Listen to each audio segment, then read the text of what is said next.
السلام علیکم۔ آپ اس کو بریکنگ نیوز کہیں یا کچھ اور کہیں، یہ ہے اداکارہ مومنہ اقبال اور ثاقب چدر کے نئی سٹوری۔ پہلے رنگ رلیاں کی، اس نے بہت انجوائے کیا، شادی کے لیے دلاسے دیے، ایروپلین پہ گھمایا، گاڑیاں لے کے دی، تو پتہ نہیں عشق تھا۔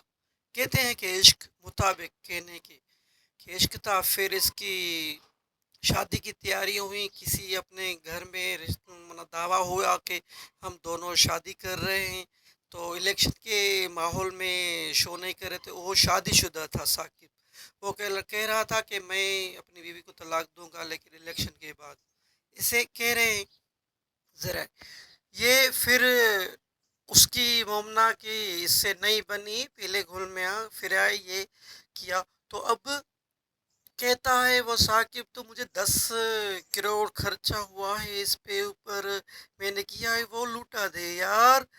جب آپ اسٹوری کر رہے تھے تو آپ گھوم رہے تھے، انجوائے کر رہے تھے، تو اب صحیح تھا یہ، اب جو نہیں بنتی تو پھر پیسے مانگتے ہیں۔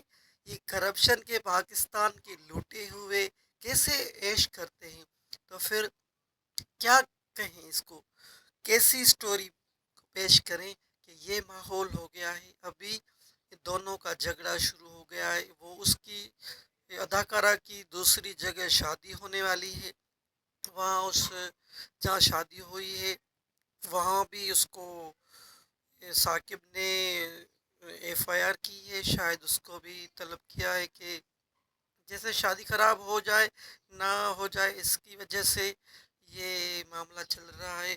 بہت انٹرسٹنگ ہے، پنجاب حکومت نے نوٹس لیا ہے، اس کو مومنہ کو سیکیورٹی بھی دی گئی ہے۔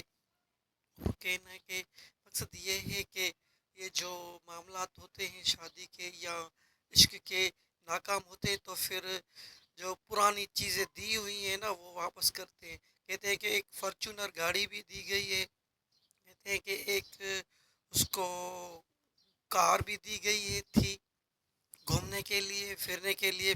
تو جب تک ماحول ٹھیک تھا، تو اب ماحول بگڑا ہوا ہے تو چیزیں واپس لینے کی کوشش ہو رہی۔ بھائی پہلے کہاں تھے، پہلے اتنا خرچ کیوں کیا، فرسٹ کلاس ایروپلین میں گھمایا، ٹکٹیں باہر انجوائے کیا تو ٹھیک تھا، اب جو ٹوٹ گیا ہے تو پھر واپس کرو۔ تو پھر ایسے معاملات کیوں بناتے ہیں، پھر یہ سوچ سمجھ کے ایسے معاملات بنائیں کہ آپ شادی کرنا چاہتے ہیں تو کر لے، آسرا میں رکھ کے لڑکیوں کو پھر رشتے ٹوٹ جاتے ہیں تو پھر ایسے ہوتا ہے۔